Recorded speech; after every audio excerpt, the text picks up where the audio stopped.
Friends, ಇವತ್ತು ನಾವು chemistry class 11 chemical bonding ಮಾಡಕೊಂತೀವಿ. Let get started. Introduction. The force of first chemical bond ಅಂದ್ರೆ ಏನು ಅಂತ ಕಲಿತಾ ಹೋಗೋಣ. The force of attraction which holds various constituents like atoms or ions together in different chemical spaces is called chemical bond. ಈಸಿಯಾಗಿ ಅರ್ಥ ಮಾಡಿಸ್ಬೇಕಂದ್ರೆ H2O molecule ತಗೊಳ್ಳೋಣ. ಹಿಂಗೆ ಬಾಂಡ್ ಆಗಿರುತ್ತೆ, ಹೌದಾ? ಹಿಂಗೆ ಬಾಂಡ್ ಆಗಿರುತ್ತೆ ಅಂದ್ರೆ ಇವಾಗ O ಜೊತೆಗೆ ಹೆಂಗೆ ಬಾಂಡ್ ಆಗಿದೆ ಅಂದರೆ O ಯಾವುದೋ ಒಂದು ಫೋರ್ಸ್ ತಗೊಂಡು ಅಟ್ರಾಕ್ಟ್ ಮಾಡಿದ್ದಕ್ಕೆ ಬಾಂಡ್ ಆಗಿದೆ, ಹೌದಾ? ದ ಫೋರ್ಸ್ ಆಫ್ ಅಟ್ರಾಕ್ಷನ್ ಅಂದರೆ ಅಯಾನ್ಸ್ನ ಇಲ್ಲಾಂದರೆ ಅಟಮ್ಸ್ನ ಫೋರ್ಸಿಂದ ಅಟ್ರಾಕ್ಟ್ ಮಾಡಿ ಅದ್ರ ಜೊತೆಗೇನೆ ಅಂದರೆ together in different chemical space. ಎಲ್ಲಾದರೂ ಯಾವ ಕೆಮಿಕಲ್ ಸ್ಪೇಸ್ ಆಗಾದರೂ ಟುಗೆದರ್ ಆಗಿರೋದನ್ನ ನಾವು ಕೆಮಿಕಲ್ ಬಾಂಡ್ ಅಂತ ಕರಿತೀವಿ. ಅಂದರೆ that is force of attraction. Chemical bond is force of attraction. Force of attraction which holds various constituents like atoms or ions together in different chemical spaces is called chemical bond. Okay, example ನೀವು H2 ಅಂತ ಬರಿಬೋದು, ಇಲ್ಲಾಂದರೆ molecules name ಬರ್ಕಂತ ಹೋಗ್ಬೋದು. ಓಕೆನಾ? Here next types of chemical bonds. ಯಾವ್ಯಾವು? Ionic bond, covalent bond ನಾವು ಕಲ್ತೀವಿ, metallic bond ಕೂಡ ಕಲ್ತೀವಿ. ಇವತ್ತು ಇದ್ರ ಒಳಗೆ ನಾವು ಕೋಆರ್ಡಿನೇಟ್ ಬಾಂಡ್ ಮತ್ತು ಹೈಡ್ರೋಜನ್ ಬಾಂಡ್ ಅಂತ ಏನಂತ ಕಲಿತಾ ಹೋಗೋಣ. ಅಯೋನಿಕ್ ಬಾಂಡ್ ಇಂದು ಕೂಡ ನಾನು ಹೇಳ್ತಾ ಹೋಗ್ತೀನಿ. ಓಕೆ, ಇನ್ ದಿಸ್ ಚಾಪ್ಟರ್ ಒಳಗೆ ನಾವು ಏನು ಅರ್ಥ ಮಾಡ್ಕೊತೀವಿ ಅಂದರೆ theories who proposed by different scientist from time to time. Okay, ಅವ್ರ ಬಗ್ಗೆ ಅರ್ಥ ಮಾಡ್ಕೊಂಡು ಹೋಗೋಣ. ಅಂದರೆ ಸ್ವಲ್ಪ ಮಂದಿ ಇದ್ರ ಮೇಲೆ ರಿಸರ್ಚ್ ಮಾಡಿ ಸ್ವಲ್ಪ ಥಿಯರೀಸ್ ಕೊಟ್ಟಿದ್ದಾರೆ, ಅದನ್ನು ನಾವು ಕಲಿತಾ ಹೋಗೋಣ. ಓಕೆನಾ? ಈಸಿ ಇರುತ್ತೆ. First Kossel Lewis approach. Kossel Lewis approach ಏನಿದು? ಕೋಶಲ್-ಲೇವಿಸ್ ಅಪ್ರೋಚ್ ಅಂದರೆ ಲೇವಿಸ್ ಪಿಕ್ಚರ್ಡ್. ಯಾರು? ಲೇವಿಸ್ ಪಿಕ್ಚರ್ಡ್. ಲೇವಿಸ್ ಕನ್ನಡಿಗನ್. ಏನದು? Pictured the atoms in terms of a positively charge kernel. Kernel ಅಂದರೆ ನ್ಯೂಕ್ಲಿಯಸ್, ನೆನಪಿಟ್ಕೊಳ್ಳಿ. ಅಂದರೆ ಪಾಸಿಟಿವ್ಲಿ ಚಾರ್ಜ್ ಅಂದರೆ ಪ್ರೋಟಾನ್ಸ್ ಮತ್ತು ನ್ಯೂಟ್ರಾನ್ಸ್. ಇವೆರಡು ಯಾವ್ದ್ರೊಳಗಿರ್ತಾವ? ನ್ಯೂಕ್ಲಿಯಸ್ ಒಳಗಿರೋವನ್ನ ನಾವು ಪಾಸಿಟಿವ್ಲಿ ಚಾರ್ಜ್ ಅಂತ ಕರಿತೀವಿ. ಅದಕ್ಕೆ ನಾವು positively charged. The nucleus fresh inner electrons ಅಂದರೆ ನ್ಯೂಕ್ಲಿಯಸ್ ಒಳಗಿರೋವು ಅಂತ ಅರ್ಥ. And outer shell which is called valency shell. Okay, ಏನು ತೋರಿಸಿದ ಅಂತಂದರೆ ನ್ಯೂಕ್ಲಿಯಸ್ ಒಳಗಿರೋ ಎಲೆಕ್ಟ್ರಾನ್ಸ್, ಪಾಸಿಟಿವ್ಲಿ ಚಾರ್ಜ್ಡ್ ಎಲೆಕ್ಟ್ರಾನ್ಸ್ನ ಮತ್ತು ವ್ಯಾಲೆನ್ಸಿ ಶೆಲ್ನ ತೋರಿಸಿದ. ಅದನ್ನೇನಂತ ಕರಿತೀವಿ ನಾವು? Valency shell. ಅಂದರೆ ಔಟರ್ ಶೆಲ್ ಅಂದರೆ ಯಾವುದು ಲಾಸ್ಟ್ ಇರುತ್ತೆ, ಇದನ್ನು ನಾವು ವ್ಯಾಲೆನ್ಸಿ ಶೆಲ್ ಅಂತ ಕರಿತೀವಿ, ಹೌದಾ? ತೋರಿಸಿದ. The electrons present in this shell are called, ಇವು ಅಂದರೆ ವ್ಯಾಲೆನ್ಸಿ ಶೆಲ್ ಮೇಲೆ ಎಲೆಕ್ಟ್ರಾನ್ಸ್ ಇರುತ್ತಲ್ಲ ಅವನ್ನ ನಾವೇನಂತ ಕರಿತೀವಿ ಅಂದರೆ ವ್ಯಾಲೆನ್ಸ್ ಎಲೆಕ್ಟ್ರಾನ್ಸ್. ಏನು ಮಾಡ್ತಾವೆ? ಅವು ರಿಯಾಕ್ಟ್ ಆಗೋಕ್ಕೆ ಸಹಾಯ ಮಾಡ್ತಾವೆ, ಅಂದರೆ ಬಾಂಡ್ ಫಾರ್ಮೇಷನ್ ಮಾಡೋಕ್ಕೆ, ಹೌದಾ? ಔಟರ್ ಶೆಲ್ ಅಂದರೆ ವ್ಯಾಲೆನ್ಸಿ ಶೆಲ್ ಒಳಗಿರೋ ಎಲೆಕ್ಟ್ರಾನ್ಸೇ ಬಾಂಡ್ ಮಾಡೋಕ್ಕೆ ಹೆಲ್ಪ್ ಆಗುತ್ತೆ, ಇಲ್ಲಾಂದರೆ ಅಟ್ರಾಕ್ಟ್ ಮಾಡೋಕ್ಕೆ ಹೆಲ್ಪ್ ಆಗುತ್ತೆ, ಹೌದಾ? ಕರೆಕ್ಟ್. ಎಸ್. ಯಾಕೆ? ಅವು ಹೊರಗಿರ್ತವಕ್ಕೋಸ್ಕರ. ಅದು ವ್ಯಾಲೆನ್ಸಿ ಶೆಲ್ ಇಸ್ ಲಾಸ್ಟ್ ಸೆಲ್ಗೋಸ್ಕರ. ಅದರಿಂದನೇ ಯಾವುದನ್ನು ಕೆಮಿಕಲ್ ಫಾರ್ಮ್ ಆಗ್ಬೋದು, ಇಲ್ಲಾಂದ್ರೆ ಡಿಸ್ಟ್ರಕ್ಟ್ ಆಗ್ಬೋದು, ಇಲ್ಲಾಂದ್ರೆ ಅಟ್ರಾಕ್ಟ್ ಮಾಡ್ಬೋದು. ಓಕೆನಾ? ಅದು ನಮಗೆ ಗೊತ್ತಿದೆ, ನಾನು ಡೀಪಾಗಿ ಹೇಳಿದೆ ಅಷ್ಟೇ, ಮೇಲೆ ಹೇಳಿದೆ. ಈ postulate that every atom tends to attend configuration of nearest noble gas. ಅಂದರೆ ಇದೇನು ಹೇಳ್ತಾನೆ ಅಂದರೆ ಆಕ್ಟೇಟ್ನ ಅಚೀವ್ ಮಾಡೋಕ್ಕೆ, ಆಕ್ಟೇಟ್ ಅಂದರೆ which has 8 electron on their valency shell, ಅಂದರೆ ಸ್ಟೇಬಲ್ ಆಗಿರ್ತೈತೆ. ಅಂದರೆ ನೋಬಲ್ ಗ್ಯಾಸಸ್ ಅಂದರೆ ಯಾವ್ಯಾವು? ಝೆನಾನ್, ನಿಯಾನ್, ಲೈಕ್ ದಟ್, ಹೌದಾ? ಅವು ನೋಬಲ್ ಗ್ಯಾಸ್. ಲಾಸ್ಟ್ ಬರ್ತಲ್ಲ ಹೀಲಿಯಂ, ಅದ್ರ ಕೆಳಗೆ ಬರೋದು ನಾವು ನೋಬಲ್ ಗ್ಯಾಸ್ ಅಂತ ಕರಿತೀವಿ. ಅವನ್ನ ಅಚೀವ್ ಮಾಡೋಕ್ಕಂದ್ರೆ ಆ ಅವೆಲ್ಲ ಸ್ಟೇಬಲ್ ಎಲಿಮೆಂಟ್ಸ್, ಅದು ನಮಗೆ ಗೊತ್ತು. ಅದು ಅವ್ರ ಹಂಗಾಗಕ್ಕೆ ಯಾವಾಗೂ ಅಟಮ್ಸ್ ಟ್ರೈ ಮಾಡ್ತಾನೆ ಇರ್ತವೆ. ಅಂದರೆ ಆ ನೋಬಲ್ ಗ್ಯಾಸಿನ ಕಾನ್ಫಿಗರೇಷನ್ನ ಅಟೆಂಡ್ ಮಾಡೋಕ್ಕೆ ಯಾವಾಗೂ ಟ್ರೈ ಮಾಡ್ತಾವೆ ಅಂತ ಆತ ಒಂದು ಪಾಸ್ಟುಲೇಟ್ ಹೇಳ್ತಾನೆ. ಏನು ಹೇಳ್ತಾನೆ? ಲೇವಿಸ್ ಏನು ಹೇಳ್ತಾನೆ? ಈ postulate that every atoms tends to attend configuration of the nearest noble gas. ಅಂದರೆ ಅವ್ರ ಹತ್ರ ಯಾವ ನೋಬಲ್ ಗ್ಯಾಸ್ ಇರ್ತಾವೆ ಅದರಿಂದ ಕಾನ್ಫಿಗರೇಷನ್ನ ಅಚೀವ್ ಮಾಡೋಕ್ಕೆ ಯಾವಾಗೂ ಟ್ರೈ ಮಾಡ್ತಾವ ಅಂತ ಇದು ಹೇಳ್ತಾರೆ. ಓಕೆನಾ? ನೆಕ್ಸ್ಟ್, ಇವಾಗ simple notation to represent the valency electrons of an atoms are called Lewis symbols. ಏನು ಹೇಳ್ತಾನಂತ? Simple notations to represent valency ಎಲೆಕ್ಟ್ರಾನ್ಸ್ನ ನಾವು ಹೆಂಗೆ ಕಂಡುಹಿಡಿತೀವಿ of atoms are called Lewis symbols.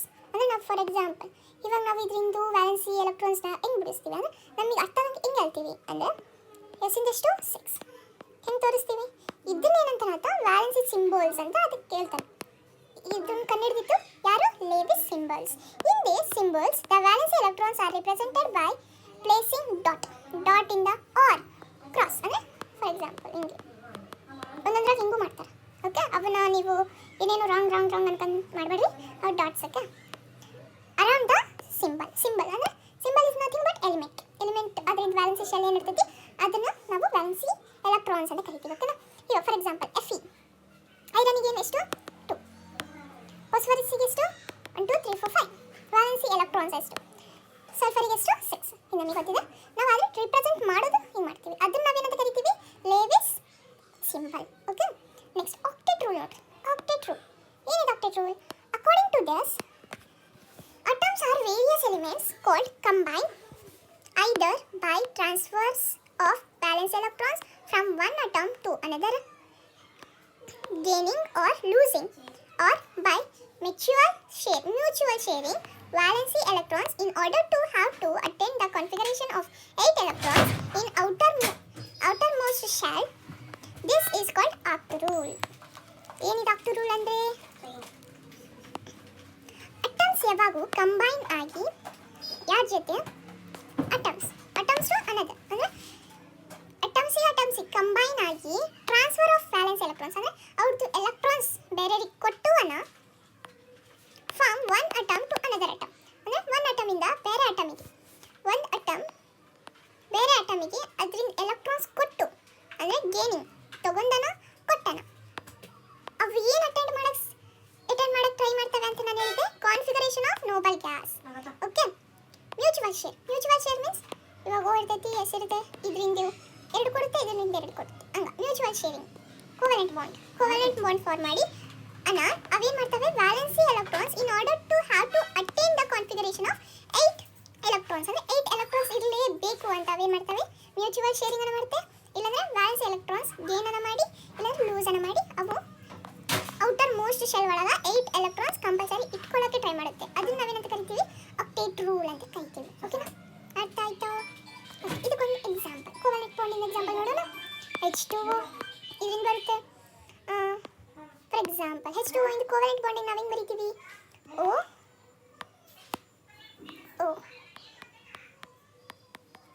1 2 ಹಿಂಗೆ.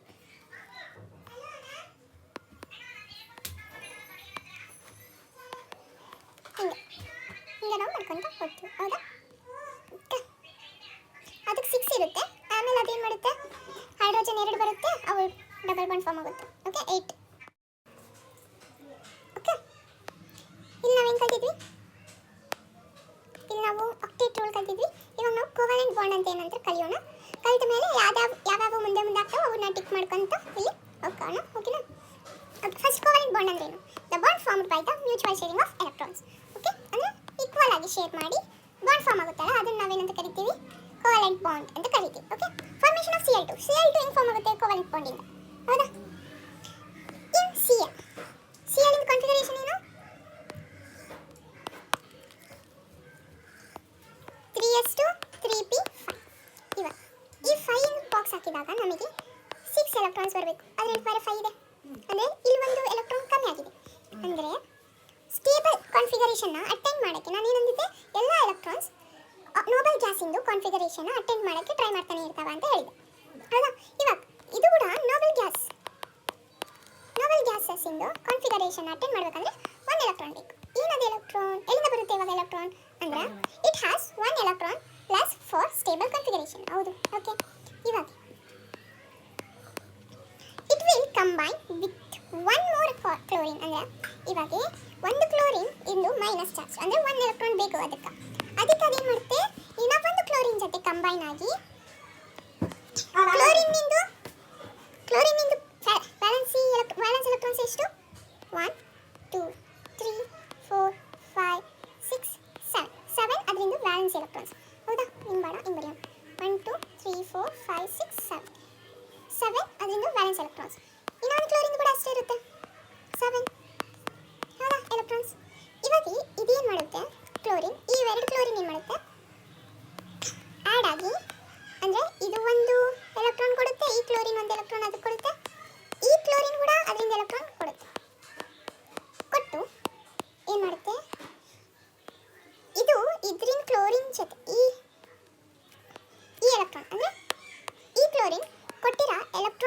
ಕಂಬೈನ್ ಆಗುತ್ತೆ. ಆಮೇಲೆ ಇದು ಈ ಕ್ಲೋರಿನ್ ಕೊಟ್ಟಿರೋ ಎಲೆಕ್ಟ್ರಾನ್ ಜೊತೆ ಕಂಬೈನ್ ಆಗಿ ಇದು 8 ಎಲೆಕ್ಟ್ರಾನ್ಸ್ ಆಗುತ್ತೆ, ಮತ್ತು ಇದು ಕೂಡ 8 ಎಲೆಕ್ಟ್ರಾನ್ಸ್ ಕಂಬೈನ್ ಆಗುತ್ತೆ. ಹಿಂಗೆ ಆದರೆ ಅದನ್ನ ನಾವೇನಂತ ಕರಿತೀವಿ, ಕೋವ್ಯಾಲೆಂಟ್ ಬಾಂಡ್ ಅಂತ ಕರಿತೀವಿ. ಅಂದರೆ ಮ್ಯೂಚುವಲ್ ಅಂದರೆ ಈಕ್ವಲ್ ಆಗಿ ಶೇರ್ ಮಾಡಿ ಬಾಂಡ್ ಫಾರ್ಮೇಷನ್ ಆಗೋದು. ಇಲ್ಲಿ ನೋಡಿ, ಇಲ್ಲಿ ಮಾಡಿದ್ದಾರೆ, ಇಲ್ಲಿ Cl7, ಇಲ್ಲಿ Cl7 ಅವೆರಡು ಕಂಬೈನ್ ಆಗಿ ಇನ್ಫಾರ್ಮ್ ಆಗುತ್ತೆ. ಅಂದರೆ ಹಿಂಗೆ ಸಿಂಗಲ್ ಬಾಂಡ್, ಕೋವ್ಯಾಲೆಂಟ್ ಬಾಂಡ್. ಇದನ್ನ ನಾವೇನು ಕರಿತೀವಿ, ಕೋವ್ಯಾಲೆಂಟ್ ಬಾಂಡ್ ಅಂತ ಕರಿತೀವಿ. ಇವಾಗ ಇದ್ರೊಳಗೆ ಒಂದು ಕಲಿಬೋದು ನಾವು, ಏನದು ಸಿಗ್ಮಾ ಬಾಂಡ್. ಸಿಗ್ಮಾ ಬಾಂಡ್ನ ನಾವು ಸಿಂಗಲ್ ಬಾಂಡ್ ಅಂತ ಕೂಡ ಕರಿತೀವಿ. ಅಂದರೆ ಸಿಂಗಲ್ ಬಾಂಡ್, ಓಕೆ, ಒಂದು single bond, double bond, triple bond, ಹಿಂಗೆ. ಹೌದಾ? ಇವಾಗ ಸಿಂಗಲ್ ಬಾಂಡ್ ಅಂದ್ರೆ ಏನು? क्लोरीन में हर क्लोरीन में Cl2 में हर क्लोरीन ने एक इलेक्ट्रॉन्स शेयर करा. It is called single bond. ಅಂದ್ರೆ ಈಕ್ವಲ್ ಆಗಿ ಶೇರ್ ಮಾಡಿ ಒಂದೇ ಎಲೆಕ್ಟ್ರಾನ್, ಅಂದ್ರೆ ಒಂದು ಎಲೆಕ್ಟ್ರಾನ್ ಕೊಟ್ಟರೆ ಆ ಎಲೆಕ್ಟ್ರಾನ್ಸ್ ಬಾಂಡ್ ಫಾರ್ಮ್ ಮಾಡುತ್ತಲ್ಲ, ಎರಡು ಎಲೆಕ್ಟ್ರಾನ್, ಆ ಬಾಂಡ್ನ ನಾವೇನಂತ ಕರಿತೀವಿ, ಸಿಂಗಲ್ ಬಾಂಡ್ ಅಂತ ಕರಿತೀವಿ. ಓಕೆ, ಫುಲ್ ಈ ಹೋಲ್ ಸೆಟ್ನ ನಾವು ಕೋವ್ಯಾಲೆಂಟ್ ಬಾಂಡ್ ಅಂತ ಕರಿತೀವಿ. Depending upon the number of electrons 2, 4 or 6 shared between two atoms, a covalent bond is called single, double or triple bond respectively. ಅಂದ್ರೆ ಇವಾಗ for example number of electrons ಅಂದ್ರೆ for example 2 ಅಂದ್ರೆ ಇಲ್ಲಿಂದ ಈ atom ಹೇಳ್ತೀನಿ ನೋಡ್ರಿ, ಇಲ್ಲೊಂದು ಅಟಮ್ ಐತಿ, ಇಲ್ಲಿ ಒಂದು ಅಟಮ್ ಐತಿ. ಇವಾಗ ಎ ಪಾಸಿಟಿವ್ ಅನ್ಕೊಂಡ್ಬಿಡ್ರಿ, ಇಲ್ಲೊಂದು ಅಟಮ್. ಇವಾಗ ಈ ಅಟಮ್ ಒಂದು ಕೊಟ್ಟಿದೆ, ಈ ಅಟಮ್ ಒಂದು ಕೊಟ್ಟಿದೆ ಎಲೆಕ್ಟ್ರಾನ್ಸ್. ಇವೆರಡು ಕಂಬೈನ್ ಆದಾಗ ಬರೀ ಸಿಂಗಲ್ ಬಾಂಡ್ ಫಾರ್ಮ್ ಆಗುತ್ತೆ. ಅಂದರೆ 2 ಎಲೆಕ್ಟ್ರಾನ್ಸ್ ಇದ್ರೆ ಸಿಂಗಲ್ ಬಾಂಡ್. ಯಾವ್ದ್ರೊಳಗ? ಇಷ್ಟರೊಳಗ. ಫಾರ್ ಎಕ್ಸಾಂಪಲ್ ಇಷ್ಟರೊಳಗ 2 ಎಲೆಕ್ಟ್ರಾನ್ಸ್ ಇದ್ರೆ ಸಿಂಗಲ್ ಬಾಂಡ್. ಅದೇ 4 ಎಲೆಕ್ಟ್ರಾನ್ಸ್ ಇದ್ರೆ ಡಬಲ್ ಬಾಂಡ್ ಫಾರ್ಮ್ ಆಗುತ್ತೆ. 6 ಎಲೆಕ್ಟ್ರಾನ್ಸ್ ಇದ್ರೆ ಟ್ರಿಪಲ್ ಬಾಂಡ್ ಫಾರ್ಮ್ ಆಗುತ್ತೆ. ಈಗ ನಾವು ಕಲ್ತಿದ್ದೆ ಆದ್ರೂ ಕೂಡ ಬ್ರೀಫ್ ಆಗಿ ಹೇಳಕೊಂತೀನಿ. ಇಲ್ಲಿ ನೋಡಿ, O2 ಏನು ಫಾರ್ಮ್ ಆಗುತ್ತೆ ಡಬಲ್ ಬಾಂಡಿಂದ, N2 ಏನು ಫಾರ್ಮ್ ಆಗುತ್ತೆ ಟ್ರಿಪಲ್ ಬಾಂಡಿಂದ. ಹಿಂಗೆ ಮಾಡ್ಕೊಂತ ಕೋವ್ಯಾಲೆಂಟ್ ಬಾಂಡ್ನ ಫಾರ್ಮ್ ಮಾಡುತ್ತೆ. Okay, depending upon the valence electrons. Lewis dot structure. ಇವಾಗ ಡಾಟ್ ಸ್ಟ್ರಕ್ಚರ್ ಬಗ್ಗೆ ಕಲಿಯೋಣ. ಏನಿದು ಡಾಟ್ ಸ್ಟ್ರಕ್ಚರ್, ಹೆಂಗೆ ಫಾರ್ಮ್ ಮಾಡ್ಬೋದು ನಾವು ಅನ್ನೋದು ಕಲಿತಾ ಹೋಗೋಣ. ಏನಿದು? Step 1, constant total number of electrons. Count total number of electrons required for writing the structures by adding the valence electrons of combining atom. ಏನು ಹೇಳಿದ್ದಾರೆ ಅಲ್ಲಿ? Count the total number of electrons requirement for writing the structure by adding the valence electrons of combining atoms. ಅಂದರೆ ಇವಾಗ Cl2 ಅನ್ಕೊಂಡ್ರೆ ಇವಾಗ Cl2 form ಆಗಬೇಕು ಅಂದರೆ ನಮಗೆ ಒಂದು Cl ಬೇಕು, ಇನ್ನೊಂದು Cl ಬೇಕು. ಇವಾಗ ಇದರಿಂದ ವ್ಯಾಲೆನ್ಸ್ ಎಲೆಕ್ಟ್ರಾನ್ಸ್ ಏನು? 7. ಇದರಿಂದ ವ್ಯಾಲೆನ್ಸ್ ಎಲೆಕ್ಟ್ರಾನ್ಸ್ ಏನು? 7. Okay, next step. In case of anions, add 1 electron to the total number of valence electrons for each negative charge. For cation, subtract 1 electrons from the total number of valence electrons for each positive charge. Okay, ಇವಾಗ ಇದೆರಡನ್ನ plus ಮಾಡೋಣ, 14 ಬರುತ್ತೆ. ಎಷ್ಟು ಬರುತ್ತೆ? 14.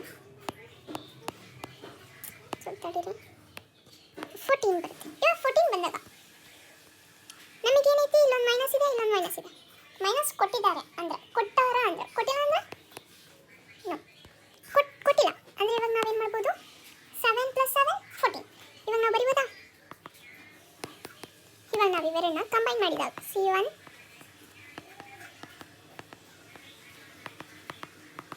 ಇವಾಗ ಇವೆಲ್ಲದನ್ನ ಎಣಿಸಿ ಎಷ್ಟಿರುತ್ತೆ? 14 ಇರುತ್ತೆ. 1 2 3 4 5 6 7 8 1 2 3 4 5 6 ಅಂದರೆ 8 + 6 14 ಬಂತಾ? ಇವಾಗ for example CO2 - 3 ಹಿಂಗಿತ್ತು ಅನ್ಕೋರಿ.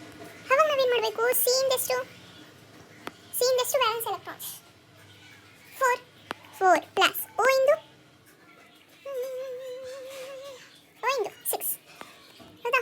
6 valence electrons. ಇವಾಗ 2 ಮೈನಸ್ ಅಂದಿದ್ದಾರೆ. 2 ಮೈನಸ್ ಆಗಿದ್ರೆ ಇಲ್ಲಿ ಏನಂದರೆ ಆನಯನ್ ಆಗಿದ್ರೆ ಆಡ್ ದ ಎಲೆಕ್ಟ್ರಾನ್ಸ್ ಅಂತ ಅಂದಿದ್ದಾರೆ. ಪ್ಲಸ್ 2 4 + 6 6 + 2 8 8 + 4 12. ಇವಾಗ 12 ಇರಬೇಕು. ಆದರೆ ಇಲ್ಲಿ ಏನಂದಿದ್ದಾರೆ? 3 O3 ಅಂದರೆ 3 ಆಕ್ಸಿಜನ್ 3 ಇರಬೇಕು. 4 ಪ್ಲಸ್ ಆಕ್ಸಿಜನ್ 3 ಇರಬೇಕು. 6 × 3 ಇಲ್ಲಾಂದ್ರೆ ಹಿಂಗೆ ಬರಿಬೋದು. 3 × 6 ಅಂದರೆ 6 ವ್ಯಾಲೆನ್ಸ್ ಎಲೆಕ್ಟ್ರಾನ್ಸ್ ತಗೊಂಡಿನಿ. ಪ್ಲಸ್ 2 = ವಾಟ್ ಏನಾಗುತ್ತೆ? ಏನಾಗುತ್ತೆ ನೋಡೋಣ. ಎಷ್ಟು 4 plus 3 into 6 ಹೇಳ್ತಡ್ರಿ 3 into 6 is equals to 18. 3 6 18 plus 4 plus 2 ಎಷ್ಟು 24 ಎಲೆಕ್ಟ್ರಾನ್ಸ್ ಇರಬೇಕು. ಇವಾಗ ನಮಗೆ ಎಷ್ಟಿದಾವೆ ನೋಡೋಣ. ಇಲ್ಲಿ 1 2 3 4 5 6 7 8 9 10 11 12 13 14 15 16 17 18 19 20 21 22 23 24 ಎಲೆಕ್ಟ್ರಾನ್ಸ್ ಇದಾವ. ಹಾಗೆ ನೀವು ಹೋಮ್ವರ್ಕ್ ಕೊಡ್ತೀನಿ. HNO3 HNO3ನ ಮಾಡ್ರಿ. ನೆಕ್ಸ್ಟ್ ಬರುತ್ತೆ, ಅದನ್ನು ಮಾಡಿದಾಗ ನಿಮಗೆ ಗೊತ್ತಾಗುತ್ತೆ. ಅಂದರೆ ನೆಕ್ಸ್ಟ್ ಇನ್ನೂ ಒಂದು ಸ್ಟೆಪ್ ಏನು ಅಂತ ಇದನ್ನು ನಾವು ಯಾಕೆ ಕಲಿತೀವಿ ಅಂದ್ರೆ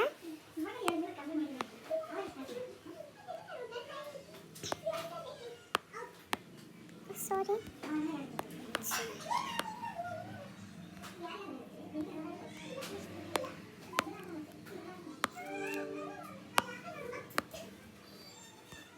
ಇದನ್ನು ತೆಗಿತೀನಿ ನಾನು. ಇಲ್ಲ ಇದನ್ನು ಯಾಕೆ ಕಲಿತೀವಿ ಅಂದರೆ ನಮಗೆ ಗೊತ್ತಾಗುತ್ತೆ. ಅಂದರೆ ಇವಾಗ ಫಾರ್ ಎಕ್ಸಾಂಪಲ್ ಬಾಂಡ್ ಫಾರ್ಮೇಷನ್ ಮಾಡಿದಾಗ ನಮಗೆ ಕನ್ಫ್ಯೂಸ್ ಆಗಂಗಿರುತ್ತೆ. ಇಷ್ಟು ಎಲೆಕ್ಟ್ರಾನ್ಸ್ ಇದ್ದರೆ ಇಷ್ಟು ಎಲೆಕ್ಟ್ರಾನ್ಸ್ ಬಂದಾಗ ಇವಾಗ ಈ ಈಕ್ವೇಷನ್ ಕರೆಕ್ಟ್ ಅನ್ನೋದು ನಮಗೆ ಗೊತ್ತಾಗುತ್ತೆ. ಅದಕ್ಕೆ ನಾವು ಇದನ್ನು ಮಾಡ್ತಾ ಹೋಗ್ತೀವಿ. ನೆಕ್ಸ್ಟ್ ಥರ್ಡ್ ಸ್ಟೆಪ್ ನೋಡೋಣ. Recall the chemical symbols for combining atoms and skeletal structure of compound now are guessed intelligently and try to distribute the total number of electrons has bonding shared pair between the atoms in proportion total bond. Generally, the least electronegative atom occupy the central position in the molecule ions and is called central atom. ಅಂದರೆ ಯಾವುದು list electronegative ಅದನ್ನ centre ಆಗಿ ಇಡ್ರಿ ಅಂತ ಅಂದಿದ್ದಾರೆ. ಅದನ್ನ ನಾವೇನಂತ ಕರಿತೀವಿ, central atom ಅಂತ ಕರಿತೀವಿ. ಓಕೆನಾ. ಆಫ್ಟರ್ ಡಿಸ್ಟ್ರಿಬ್ಯೂಟಿಂಗ್ ಅಂದರೆ ಇದು ಓ ಒಳಗ ಸಿ ಒಳಗೆ ಯಾವುದು ಲೀಸ್ಟ್ ಎಲೆಕ್ಟ್ರೋನೆಗೆಟಿವ್ ಕಾರ್ಬನ್, ಅದಕ್ಕೆ ನಾವು ಅದನ್ನ ಸೆಂಟರ್ ಒಳಗೆ ಇಟ್ಟಿವಿ. ಇವಾಗ FN ಒಳಗೆ ಯಾವುದು ಲೀಸ್ಟ್ ಎಲೆಕ್ಟ್ರೋನೆಗೆಟಿವ್ N, ಅದಕ್ಕೆ ಅದನ್ನ ಸೆಂಟ್ರಲ್ ಒಳಗೆ ಇಟ್ಟಿವಿ. Okay. Shade pair of electrons for single bond.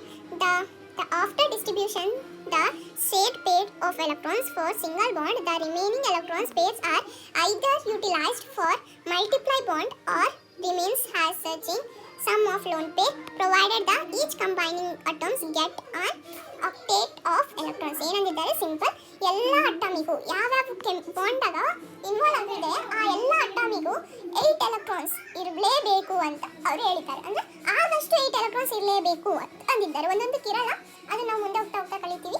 Okay, ಇಲ್ಲಿ ಮಟ್ಟ ಅರ್ಥ ಆಗುತ್ತಲ್ಲ ನಿಮಗೆ? ಕ್ಲಿಯರ್? ನೆಕ್ಸ್ಟ್ ಹೋಗೋಣ. Formula charge. ಏನಿದೆ ಫಾರ್ಮುಲಾ ಚಾರ್ಜ್? ಏನಿದೆ ಎಫ್ ಸಿ ಅಂದರೆ ಇದನ್ನು ನಾವು ಎಫ್ ಸಿ ಅಂತ ಕೂಡ ಕರಿತೀವಿ. ಏನಿದೆ ಎಫ್ ಸಿ ಅಂದರೆ number of valency electrons minus number of unpair electrons minus 1/2 number of bond shared electrons. For example, calculate the formula charge on formula charge निकालने के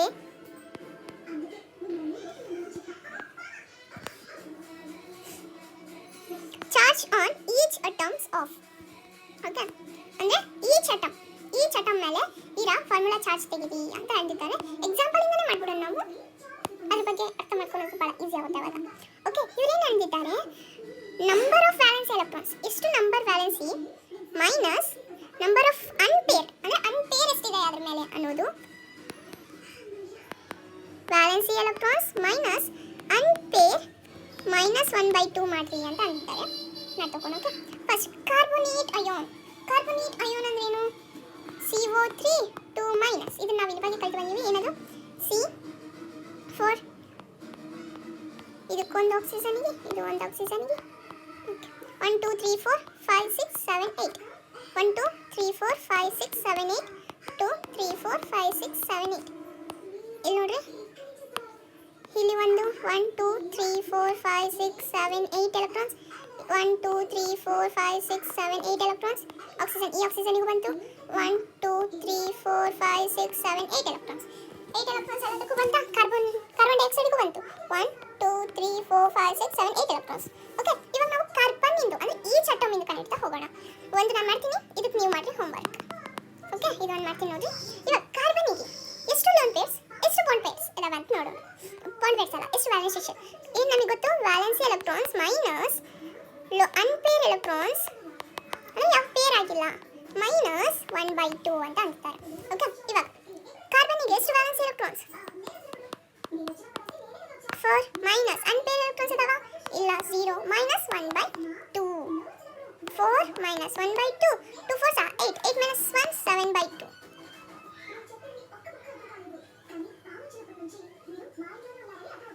ಸೊ ತಡೀರಿ, ಇಲ್ಲಿ ಇಂಟು ಮಾಡ್ಬೇಕು. ಸಾರಿ, ನಾನು ಇಂಟು ಮಾಡಿಲ್ಲ. ಸಾರಿ. ಇಂಟು ಏನಂದಿದ್ದಾರೆ ಅಲ್ಲಿ? Number of bond shade electrons, ಅಂದರೆ ಎಷ್ಟು ನಂಬರ್ ಬಾಂಡ್ ಶೇರ್ ಆಗಿದೆ, ಅಂದರೆ ಪೇರ್ಸ್ ಬಾಂಡ್ ಶೇಡ್ ಎಲೆಕ್ಟ್ರಾನ್ಸ್ ಅಂತಾರೆ. ಎಷ್ಟು ಬಾಂಡ್ ಫಾರ್ಮ್ ಆಗಿದೆ, ಎಷ್ಟು ಎಲೆಕ್ಟ್ರಾನ್ಸ್ ಇಂದ ಬಾಂಡ್ ಫಾರ್ಮ್ ಆಗಿದೆ ಅಂತ ಕೇಳಿದ್ದಾರೆ. ಕಾರ್ಬನ್ನಿಗೆ 1 2 3 4 5 6 7 8. 8 ಇಂದ ಫಾರ್ಮ್ ಆಗುತ್ತೆ. 2 1s 2 4s 4 minus 0 minus 4 cancel is equals to 0. ಕಾರ್ಬನ್ನಿಗೆ ಓಕೆ, ಇದು ಕಾರ್ಬನ್. ಇವಾಗ ಆಕ್ಸಿಜನ್ 1 2 3 ಇಂದ ಕಲಿತಾ ಹೋಗೋಣ. ಆಕ್ಸಿಜನ್ 1 ಇಂದ ಕಲಿಯೋಣ ಫಸ್ಟ್. ಆಕ್ಸಿಜನ್ 1 ಇಂದ ಎಷ್ಟು? ಓಕೆ, ಎಷ್ಟು ಇವಾಗ?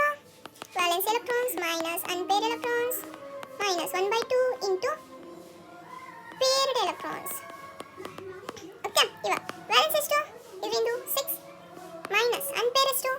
ಇಲ್ಲ, 0 ಮೈನಸ್ 1/2 ಇಂಟು ಎಷ್ಟು ಪೇರ್ಡ್ ಎಲೆಕ್ಟ್ರಾನ್ಸ್ ಇದಾವೆ? 1 2 ಕ್ಯಾನ್ಸಲ್. 6 minus 0 plus 1 1 ಅಂದ್ರೆ ಇವಾಗ 6 minus 1 5 minus 0 is equals to 5. ಎಷ್ಟು? 5 ಬಂತ ಇಲ್ಲಿ 5. ಲೋನ್ ಪೇರ್ ಎಲೆಕ್ಟ್ರಾನ್ಸ್ ಇದಾವಲ್ಲ, ಲೋನ್ ಪೇರ್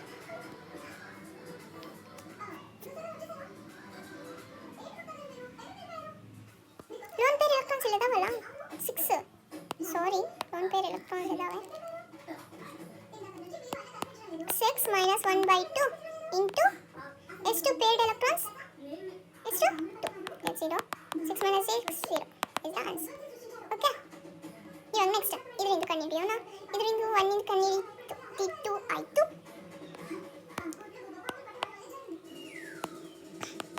6 minus 6 ಸಾರಿ 1 2 3 4 5 6 6 plus 1/2 into 2. 2 get cancel. 6 minus 6 minus 1 ಇದು cancel. minus 1 is the answer. 0 ಅಲ್ಲ, ಸ್ವಲ್ಪ ಮಿಸ್ಟೇಕ್ ಆಗಿತ್ತು, ಸಾರಿ. ಓಕೆ, ನೆಕ್ಸ್ಟ್ ಇವಾಗ ಆಕ್ಸಿಜನ್ 2 ಎಷ್ಟು?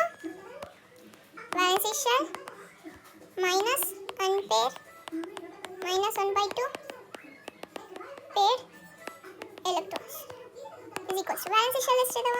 6 ಮೈನಸ್ ಅನ್ಪೇರ್ ಎಷ್ಟು? 1 2 3 4 ಸಾರಿ ಸೇಮ್ 6 minus 1/2 into 2 0 ಆಗುತ್ತೆ. minus 1 is the answer. Next oxygen 3 6 minus valence electrons 6 minus 3 ಮಾಡಕ್ಕೆ 1 2 3 4 4 ಇದೆ minus 1/2 into 4 4 ತಗೊಂಡಿನಿ. ಇಲ್ಲಿ ಎಷ್ಟು ಬಾಂಡ್ ಆಗಿದೆ? 1 2 3 4 ಬಾಂಡ್ ಆಗಿದೆ. 6 minus 4 minus 2 1s 2 2s is equals to 2. 6 minus 4 2 minus 2 equals to 0 is the answer. ಹಿಂಗೆ ನಾವು ಕಂಡುಹಿಡಿತಾ ಹೋಗಬೇಕು ಫಾರ್ಮುಲಾ ಚಾರ್ಜ್ನ ಒಂದೊಂದಕ್ಕೆ ಒಂದೊಂದು ಅಟಮಿಗೆ. ಓಕೆ, ಇದೊಂದು ನಿಮಗೆ ಹೋಮ್ವರ್ಕ್. ನೋಡ್ಕೊಳ್ಳಿ, ಆನ್ಸರ್ ನೋಡಬೇಡಿ, ಫಸ್ಟ್ ಮಾಡಿ ಆಮೇಲೆ ನೋಡ್ಕೊಳ್ಳಿ. ಇಲ್ಲಿ ಕೊಟ್ಟಿದ್ದೀನಿ ನಾನು ಆನ್ಸರ್ ಕೂಡ. Okay, next limitations of octet rule. ಏನು ಅದರಿಂದ ಲಿಮಿಟೇಷನ್ಸ್ ಅಂತ ಓದಿ ಈ ಸೆಕ್ಷನ್ನ ಇಲ್ಲಿ ಮುಗಿಸೋಣ. ಓಕೆ, ನೆಕ್ಸ್ಟ್ ಸೆಕ್ಷನ್ ಒಳಗೆ ನಾನು ಅಯಾನಿಕ್ ಆರ್ ಎಲೆಕ್ಟ್ರೋವ್ಯಾಲೆಂಟ್ ಬಾಂಡ್ ಅದೇ ಅಯಾನಿಕ್ ಬಾಂಡ್ನ ಹೇಳ್ಕೊಂತ ಹೋಗ್ತೀನಿ. Limitation of octet rule. Electron deficient molecule. There are some molecules in which the central atom is surrounded by the less than 8 electrons. ನಾನು ಹೇಳಿದ್ನಲ್ಲ ಒಂದೊಂದಕ್ಕೆ 8 electrons ಇರಕ್ಕೆ ಆಗಂಗಿಲ್ಲ. ಆದಷ್ಟು 8 electrons ಇಡ್ರಿ ಅಂತ. ಆದಷ್ಟು ಎಲೆಕ್ಟ್ರಾನ್ಸ್ ಇರಬೇಕು, 8 electrons ಆದಷ್ಟು. ಆಕ್ಟೇಟ್ ಈಸ್ ಇನ್ಕಂಪ್ಲೀಟ್ ಅಂದರೆ ಅದಕ್ಕೆ 8 electrons ಇನ್ಕಂಪ್ಲೀಟ್ ಆಗಿರ್ತವೆ ಒಂದೊಂದಕ್ಕೆ. But they exist. ಆದರೂ ಕೂಡ ಅವು ಎಕ್ಸಿಸ್ಟ್ ಅಂದರೆ ಬಾಂಡ್ ಫಾರ್ಮ್ ಮಾಡುತ್ತೆ. ಎಕ್ಸಾಂಪಲ್ ಯಾವ್ಯಾವು? BeCl2 BH2 ಬೇಕಂದ್ರೆ ಇದಕ್ಕೆ ಕೋವೆಲೆಂಟ್ ಬಾಂಡ್ ಮಾಡಿ ನೋಡ್ರಿ. Beಗೆ ಅಷ್ಟು 8 electrons ಬರಲ್ಲ. Okay, odd electrons molecules. In molecules which one odd number of electrons like nitric oxide NO and nitrogen dioxide NO2, the octet rule is not sufficient for all the atoms. ಅಂದರೆ octet rule ಸ್ವಲ್ಪ ಅಟಮ್ಸಿಗೆ ಅಷ್ಟೇ, ಭಾಳ atoms ಎಲ್ಲ ಅಟಮ್ಸಿಗೆ ಅಂದರೆ ಆಗಂಗಿಲ್ಲ octet rule ಅಂತ ಹೇಳ್ತಾರೆ. ಅಂದರೆ ಇವಕ್ಕ NO2 ಇವಕ್ಕ ಆಕ್ಟೇಟ್ ರೂಲ್ ಅಪ್ಲೈ ಆಗಲ್ಲ. ಅಂದರೆ ಅವು ಆಡ್ ನಂಬರ್ಸಿಗೆ ಆಡ್ ನಂಬರ್ಸ್ ಇರೋರಿಗೆ ಬಹಳಷ್ಟು ಆಕ್ಟೇಟ್ ರೂಲ್ನ ಅಪ್ಲೈ ಆಗಲ್ಲ ಅಂತ ಲಿಮಿಟೇಷನ್ಸ್. ಒಂದು, the expand octet elements of the third and higher period of periodic table because of availability of alpha orbital. D orbitals can expand their covalency and can accommodate more than 8 valency electrons around central atom. ಅಂದ್ರೆ ಇವ್ರೇನು ಹೇಳ್ಕೊಂತಾರೆ, ಇವಾಗ increase of periodic table ಅಂದರೆ increase ಆಗ್ತಾ periodic table ಒಳಗ ಅಟಮ್ಸು central atom ಅವರಿಗೆ ಅಂದರೆ central atom ಇರೋರಿಗೆ 8ಗಿನ ಭಾಳ ಎಲೆಕ್ಟ್ರಾನ್ಸ್ ಕೂಡ ಬರ್ಬೋದು ಅಂತ ಹೇಳ್ತಾರೆ. ಯಾಕಂದರೆ ಇವಾಗ 8 ಎಲೆಕ್ಟ್ರಾನ್ಸ್ ಒಂದಕ್ಕೆ ಅಂತ ಬರೋಕ್ಕಾಗಲ್ಲ, ಹೌದಾ? ಯಾಕಂದರೆ ಅವು ಎಲೆಕ್ಟ್ರಾನ್ಸ್ ಕೆಪಾಸಿಟಿ ಭಾಳ ಇರುತ್ತೆ, ಹೌದಾ? ಅದರಿಂದ ವ್ಯಾಲೆನ್ಸಿ ಎಲೆಕ್ಟ್ರಾನ್ಸ್ ಕೆಪಾಸಿಟಿ ಭಾಳ ಇರುತ್ತೆ, ಹೌದಾ? ಅದಕ್ಕೆ ಅವು ಸೆಂಟ್ರಲ್ ಅಟಮ್ಸಿಗೆ ಒಂದೊಂದಕ್ಕೆ ಅಷ್ಟೇ, ಮತ್ತೆ ಭಾಳ ಅಂತಲ್ಲ, ಒಂದೊಂದಕ್ಕೆ ಸೆಂಟ್ರಲ್ ಅಟಮ್ಸಿಗೆ ಭಾಳ 8ಗಿನ ಭಾಳ ಬರೋದು ಸ್ಟಾರ್ಟ್ ಆಗುತ್ತೆ. Okay, it does not tells anything about the shape ಬಗ್ಗೆ ಹೇಳಂಗಿಲ್ಲ. shape of the molecules ಅಂದ್ರೆ ಹೆಂಗಿರುತ್ತೆ, CO2 ಅಂದ್ರೆ ಇದೇ ಮಾಲಿಕ್ಯೂಲ್ ಇರುತ್ತೆ ಅನ್ನೋ ಶೇಪ್ ಬಗ್ಗೆ ಹೇಳಂಗಿಲ್ಲ. and their relative stabilities, ಅದರಿಂದ relative stabilities ಬಗ್ಗೆ ಹೇಳಲ್ಲ.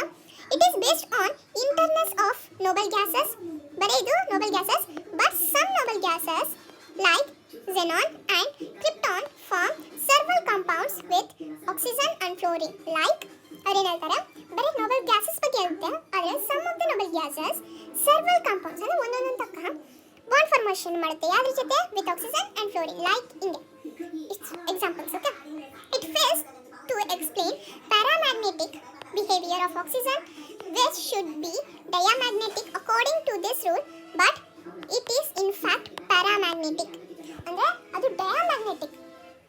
ಅವರು ಏನಂದ್ರೆ ವಿಚ್ ಶುಡ್ ಬಿ ಡಯಾಮ್ಯಾಗ್ನೆಟಿಕ್ ಅಂದರೆ ಯಾವುದು ಡಯಾಮ್ಯಾಗ್ನೆಟಿಕ್ ಅಂದರೆ ಈ ಆಕ್ಸಿಜನ್ನು ಡಯಾಮ್ಯಾಗ್ನೆಟಿಕ್ ಇರೋದು ಪ್ಯಾರಾಮ್ಯಾಗ್ನೆಟಿಕ್ ಆಗಿ ಐತಿ ಅನ್ನೋದು ಹೇಳ್ತಾರೆ. For example, diamagnetic means no unpair electrons. ಇವಾಗ ಆಕ್ಸಿಜನ್ಗೆ ಡಯಾಮ್ಯಾಗ್ನೆಟಿಕ್ ಅಂದರೆ ಅದಕ್ಕೆ ಅನ್ಪೇರ್ ಎಲೆಕ್ಟ್ರಾನ್ಸೇ ಇಲ್ಲ, ಆದರೆ ಇದ್ರೊಳಗೆ ಏನು ತೋರಿಸಿದ್ರು ನಮಗೆ? ಪ್ಯಾರಾಮ್ಯಾಗ್ನೆಟಿಕ್ ತೋರಿಸಿದ್ರು. ಅಟ್ ಲೀಸ್ಟ್ 1 ಪೇರ್ ಎಲೆಕ್ಟ್ರಾನ್ಸ್ ಅಂದರೆ 1 pair electrons, at least 1 pair electrons ಅನ್ನ ಐತಿ ಅಂತ ತೋರಿಸಿದ್ರು ನಮಗೆ ಇದ್ರೊಳಗೆ, ಹೌದಾ? ಪೇರ್ ಎಲೆಕ್ಟ್ರಾನ್ಸ್ ಐತಿ ಅಂತ ಹೇಳಿ ತೋರಿಸಿದ್ದು. ಓಕೆ, ಇಲ್ಲಿ ಮಟ್ಟ ನಿಮ್ಗೆ ಅರ್ಥ ಆಯ್ತಲ್ಲ? ನೀವು ಇದ್ರೊಳಗೆ ಎನಿ 5 ಆದರೂ ನೀವು ಕಳ್ಕೊಬೇಕು. ಯಾಕಂದರೆ ಇದು ನಿಮಗೆ ಇದು ಥಿಯರಿ ಎಕ್ಸಾಮ್ ಬೋರ್ಡಿಗೆ ಕೇಳ್ತಾರೆ. ಲಿಮಿಟೇಷನ್ಸ್ ಆಫ್ ಆಕ್ಟೇಟ್ ರೂಲ್ನ ಇಂಪಾರ್ಟೆಂಟ್. ಎನಿ 5 ಇಲ್ಲ 3 ಮಾರ್ಕ್ಸಿಗೆ ಕೇಳ್ಬೋದು, 2 ಮಾರ್ಕ್ಸಿಗೆ ಕೇಳ್ಬೋದು, 1 ಮಾರ್ಕ್ಸಿಗೆ ಕೇಳ 2 ಮಾರ್ಕ್ಸಿಗೆ 5 ಮಾರ್ಕ್ಸಿಗೆ ಕೇಳಬಹುದು. ಓಕೆನಾ?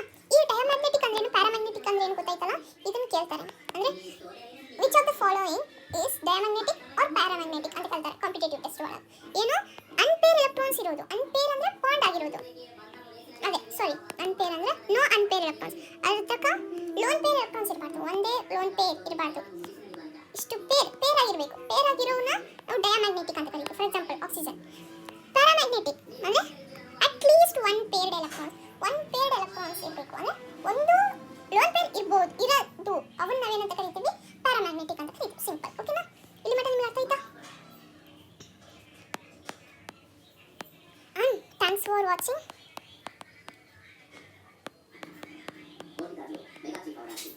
ಇಲ್ಲಿ ನಾನು ಪಾರ್ಟ್ 1 ಆಫ್ ಕೆಮಿಕಲ್ ಬಾಂಡ್ ಮುಗಿಸಾಕೊತೀನಿ. ನಾನು ಬರ್ತಾ ನಿಮಗೆ ಈ ಪಾರ್ಟ್ 2 ಪಾರ್ಟ್ 3 ಆಗ್ತಾ ಹೋಗ್ತೀನಿ. ನನಗೆ ಆದಷ್ಟು ನಿಮಗೆ ಅರ್ಥ ಮಾಡೋಕ್ಕೆ ಟ್ರೈ ಮಾಡ್ತೀನಿ, ಓಕೆನಾ? Thank you, thanks for watching and subscribe my video.